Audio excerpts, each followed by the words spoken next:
project played with it, and then now OneHive turned it into the marketplace app and made some changes. And now the Common Swarm is taking it and making it into a more classical version of the augmented bonding curve, which is basically what it was already. And we're going to deploy it to launch the first of many commons. We're creating this commons template, and our first user is the TE commons. And so we're we're playing with the bonding curve right now to fit this use case. And we just have a lot of like questions, and we're like, oh, we should change this, we should change that. But then it's like, well, wait, but why was it like that in the first place? Why? Maybe we should try to understand like the choices that were made in advance before we just start like being like, oh, that we could do this or we could do that. And so that's why we're so happy to have you here, man. Cool. Yeah, I mean, disclaimer, I haven't looked at any of this code in over 2 years, and some of the design was coming about even like longer ago than that, but I'll do my best. That's great. Well, thank you for coming, Billy. We have been playing a little bit with the bonding curves in this document in order to understand everything with the Bancor formula and sec. We have even been modeling with Python and Jupyter. The thing is that we still don't know why do we add a virtual supply and virtual balance into the bonding curve. Do you remember using virtual supply and virtual balance?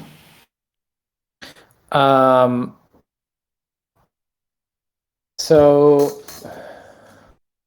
I don't immediately recognize the difference between total supply and total balance, but what it makes me think of is you have one quantity, which is the actual collateral that's in there, and another one, which is the number you're using to calculate as if that amount of collateral was there. So a bit like fractional reserve banking or something like that. So you keep track of two different numbers so that you have the ability to like remove some collateral for, for spending money or whatever it is that you need liquidity for, while you still can maintain the original like shape of the curve to some degree.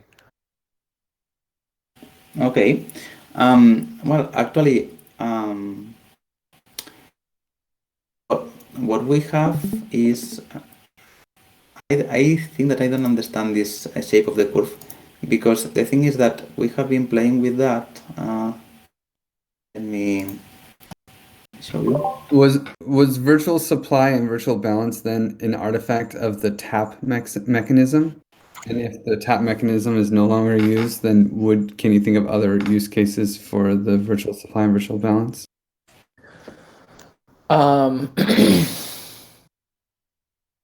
So there's also just the idea that when the virtual supply or the virtual balance approach zero, they start giving less and less precise outputs for the calculations that are made.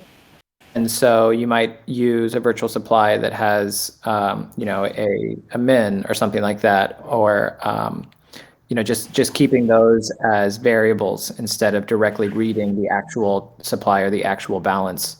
You might also initialize the token, like not at, like if you think of the bottom of the entire thing, it might not be at 0, 0. You could imagine the graph and it starts at 0, 0 and it starts moving over to the right.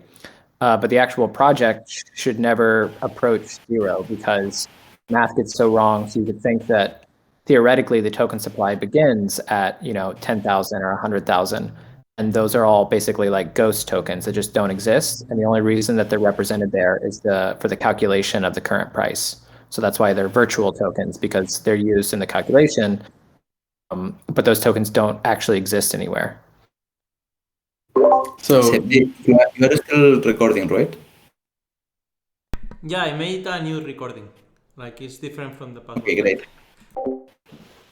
It's been recorded. Okay. So I think that I will need to review this in the future.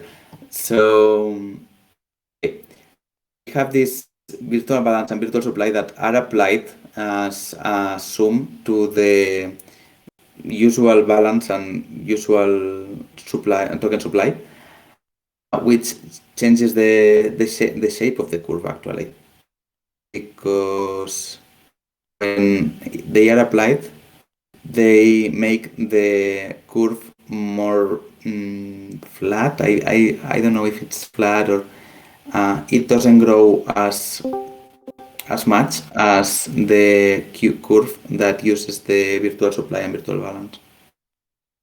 You set up a virtual supply and virtual balance of 0, then the curve goes very, it grows faster. So, well, we were modeling this and using a different reserve ratio, we see how the shape of the curve is changing. And we had the initial price and expected growth from the Aragon template script. Because it was initial price,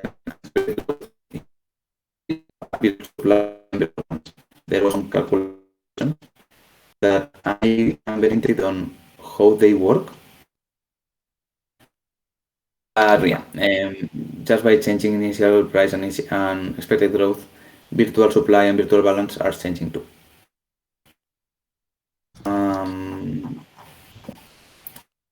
I don't know if we first should go with the vanilla bonding curve and try to understand a little bit better what is going on, or Well, I hope that we can really just specialize on Billy's like advanced knowledge and not try to make a demo of how everything works, just because we're short on time.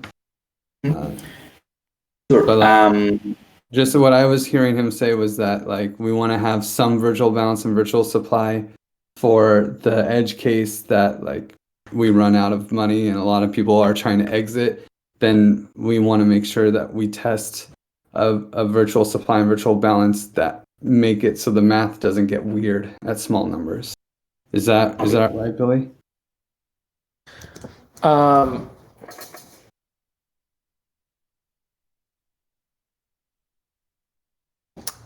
It could either be two of those things. I want to say that it was being used for both of those things, and it sounds like you don't need adjustable virtual supply and virtual balance because you don't have this tap mechanism anymore. And so, yeah, to confirm, I would say that there's still a good chance that you would want to use virtual balance and virtual supply just to help configure the original shape of the curve. Okay.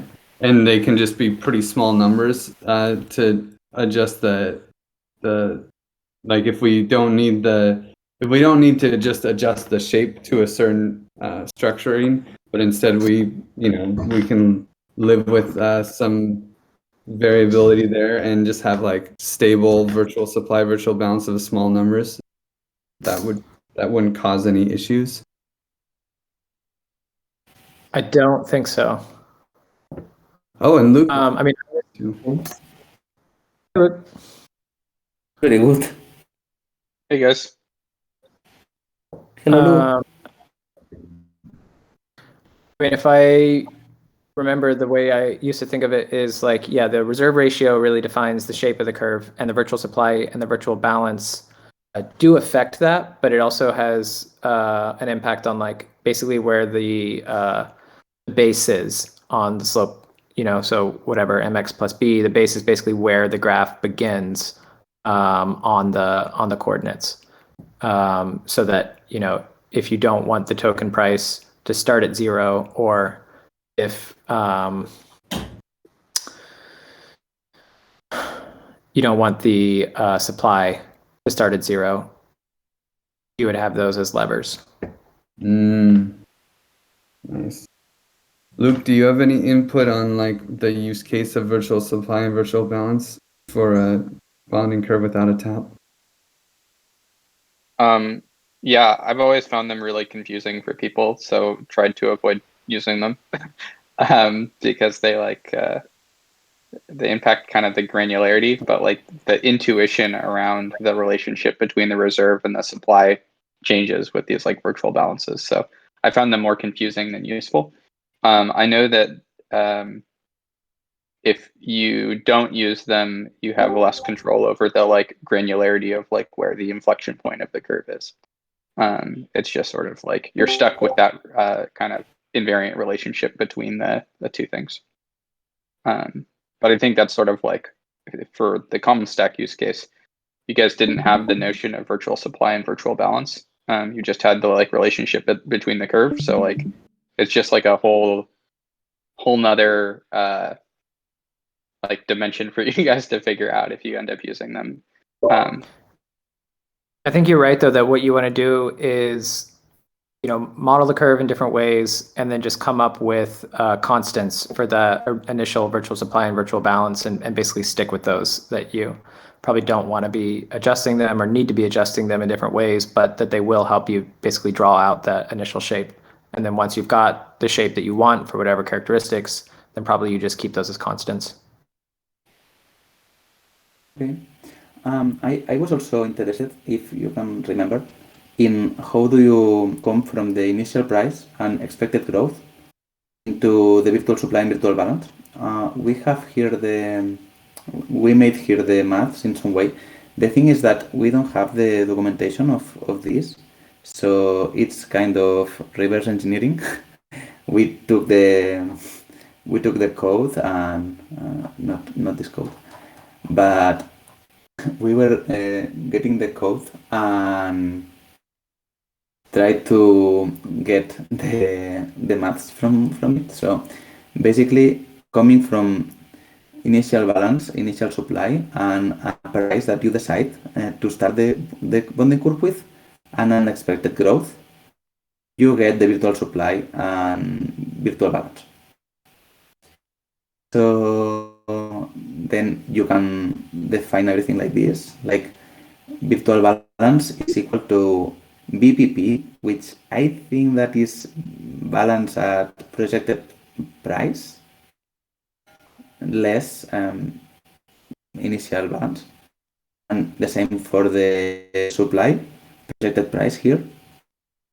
And in the case of the project balance at projected price, it is using the typical reserve formula, which says that reserve is equal to balance divided by price multiplied by supply, or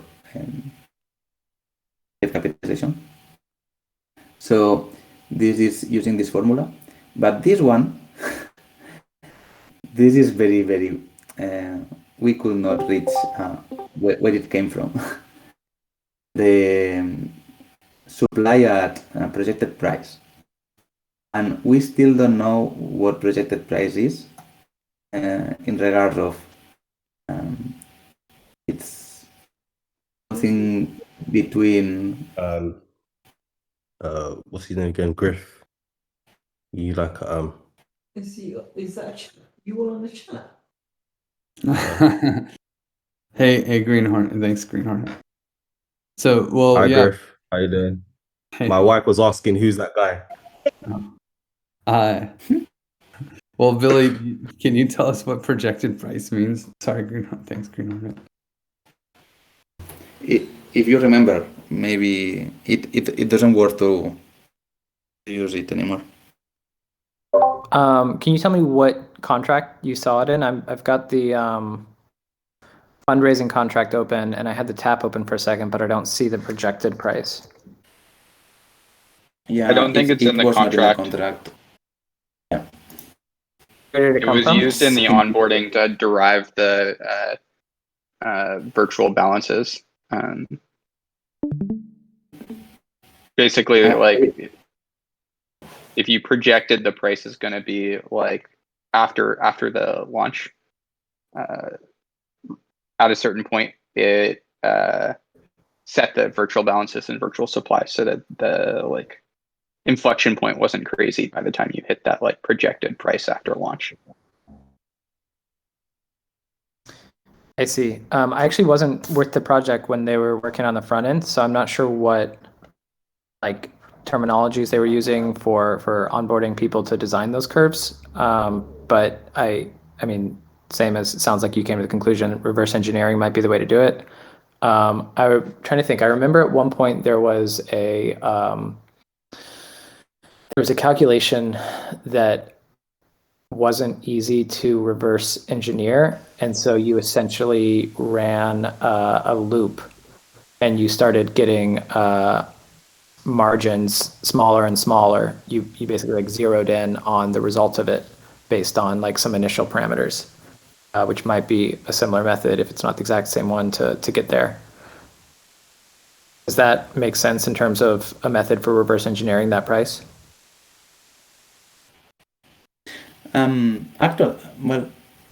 Actually, I don't know if I am understanding it well. The thing is that the code, in order to calculate the virtual supply and virtual balance from the growth and initial price, it is telling us that this is the formula. This is a formula that we could not understand yet, but the thing is that Do you know? Tell me where to see that formula though, just so I can look at the same thing while we're talking. Okay. Well, this is the code that is in the onboarding template, and the thing is that it's defining the reserve ratio to 10%, and then it is doing different things. For example, and knowing which is the goal, which is the expected growth. It's a variable that is selected in the inputs, and then it is starting supply and starting balance or initial.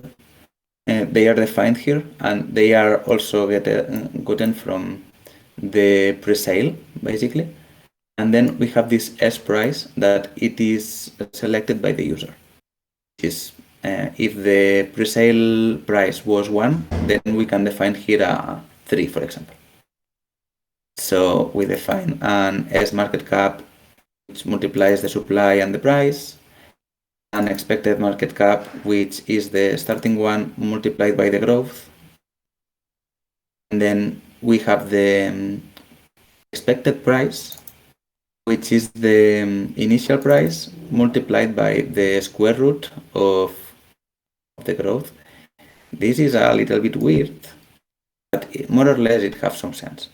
The thing is that because the relation between initial market cap and expected market cap is the growth, this is the ratio. It can be, and actually it's a very big growth. A number, it can be at least 200. Then we square root this growth in order to relate between price and Sorry, I just to stop you right now. It's really hard to understand the question with just hearing like math formulas spoken out loud, especially on a piece of the code that I didn't personally work on. But I would love to look at what you're describing right now and see if I can help with it. I don't think saying the formulas out loud is going to get us very anywhere. Yeah, do you know the GitHub repo where this was derived from, Sam? Okay. Yes, it is in Aragon itself. Aragon/client. It has a I don't know what is it. I think that looking at the formulas in this way, it's a bit more easy to understand what's going on. Yeah, but he really needs that the code. If you can just tell us the GitHub repo. I'm in the Aragon/client repo right now. If you can just tell me maybe the folder or the file that you're talking about. Let's see if we can get some code from here. And actually, well, while you guys are working that on, I kind of have a question for Luke on the batching. I know the UX of batching was really tough, and you guys, when you were building the marketplace app, you removed it. And I'm curious, like, if it's basically just replaced with the slippage, like the same model that Uniswap uses to avoid front running, if that's just the solution that replaced it. Yeah, you can specify the tolerance when you're trading. But yeah, the combination of like increased transactions and fees associated with that, like not in the context of XDAI, obviously, but also just the UX of not being able to interact with batching via contracts, and having that like separate transaction. It just seemed like it was too problematic if you wanted to create like a nice experience that was intuitive for people. Yeah. And was there any other, does the slippage thing totally solve the issue? Just the being able to address that through the slippage thing, or is there anything else that we should worry about that I mean, batching it doesn't totally solve the issue in the sense that like you still have the potential to front run within that like slippage tolerance. And like I guess that's like minor extractable value, which is not like desirable by any means. But it's a trade-off space, right? So yeah, I mean, I think it does a reasonably good job of solving the problem. And I really don't expect that we're going to have people like making super massive high slippage trades that would like attract front running bots for like these like communities. It just doesn't seem very likely to me. Cool. Would you agree with that, Billy? I assume that you had some part in the batching decision, and just if there were any other things that were being mitigated by batching. Yeah, I did all the batching stuff pretty early on in the project, and I think that's a fair assessment in terms of the risk. I would say you are sort of like in some ways hoping your project isn't successful enough to attract it, which is maybe not like the right position to set it up with at the beginning.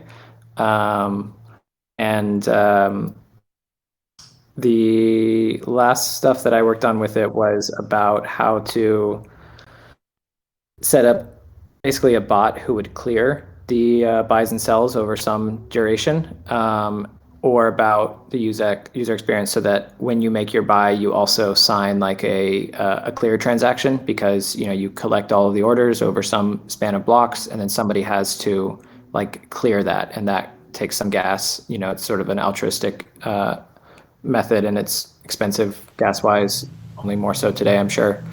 And so either you put that gas price onto the last person who buys it based on some like margin of time left over or something, or yeah, you've just got like somebody on standby to pay for those, which is not great either.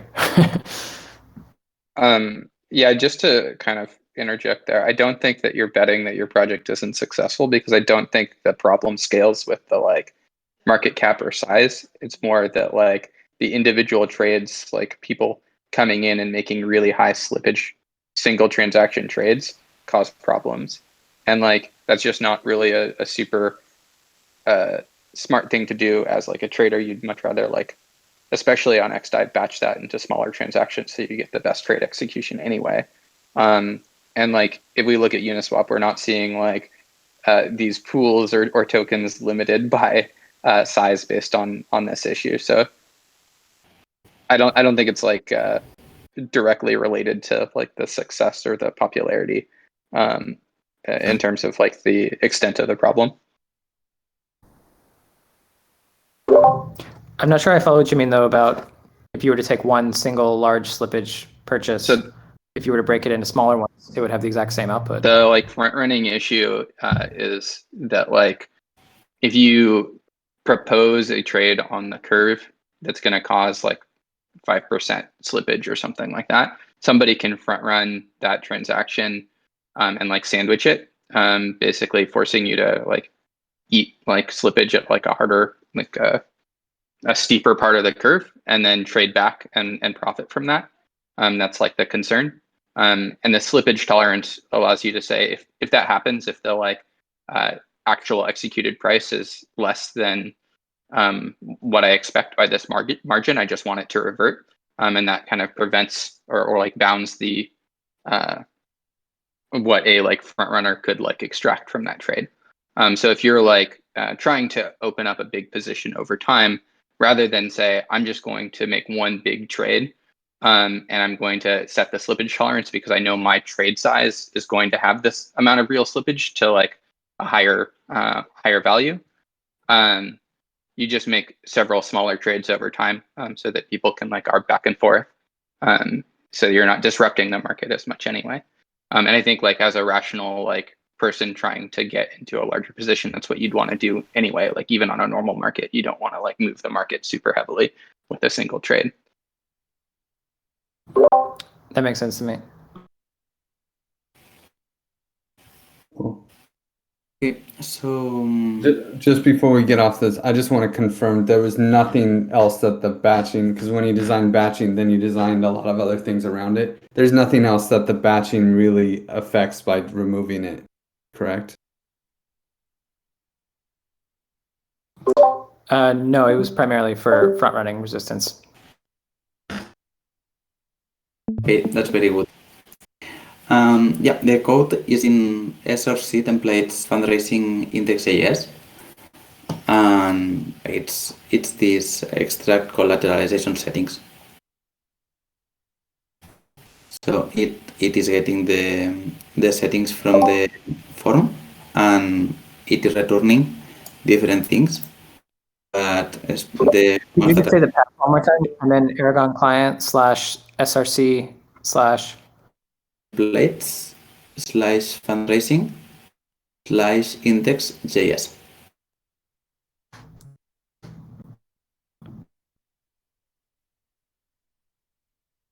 src/ plates templates Template fundraising fundraising. index. Great.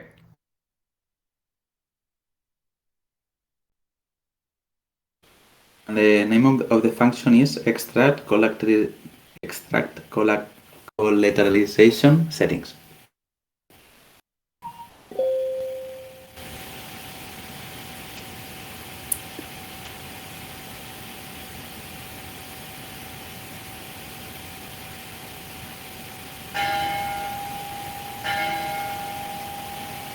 I mean, what I've been getting out of the virtual supply and balance thing is that it was mostly there because the tap was literally pulling money out of the reserve, and that creates a really weird thing on the curve. It can really change the curve shape. But since we no longer have the tap pulling money out of the reserve, virtual balance and virtual supply have less of a need. And so we can just set it like Luke was saying before, right? That you just set it to 1. You set both of them to 1 to avoid issues around 0, and then just remove it from your scope. Probably Yeah, I think that it's makes also sense. very good for us. I mean, you might want to, while you're drawing out the curve or something, try out something besides 1, but regardless, you should keep it as a constant. Because for you guys with the tap, you were actually changing virtual supply and virtual balance as the tap was pulling money out. I think that was the goal, is to provide those levers to a project. This brings us to another. If we just remove virtual supply and virtual balance, we just need to select a reserve ratio. And Yeah, all of this interface stuff where you're setting up the initial stuff was getting worked on way after I left. I'm sorry, I'm looking through it right now, and it's all pretty confusing to me as well. So I sympathize with you. Do you guys know who did it? Who originally did it? Git blame, Will. Blame. Wow, nice. That's a great app. Looks like Pierre. Oh, okay.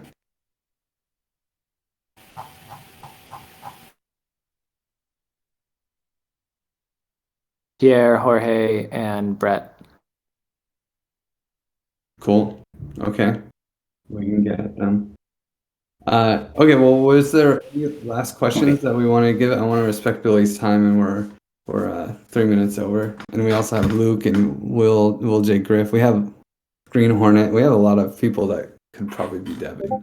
But are there any other last questions that we didn't want to lose? I think we took notes on some. Yeah, well, I was just interested in how did you started on token engineering, just for curiosity's sake, but Silence is deafening. My answers are extremely satisfactory. I understand. Yeah, so that's the question was how did you actually start in token engineering, Billy? Like how did you find yourself in this rabbit hole?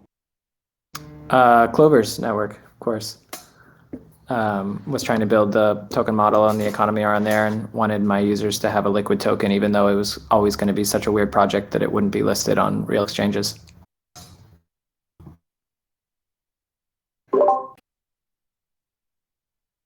Cool. hey, that's super cool. I think that we have all that we need, and it's very, very good, very much satisfactory because it makes things simpler than we thought. We just need. Anything else I can help with? No, I think so, but I would love to catch up just one-on-one really quick if that's cool, Billy. Sure. How do you want to do that? I'll just call you on Telegram. Cool. Okay. Well, thanks, guys.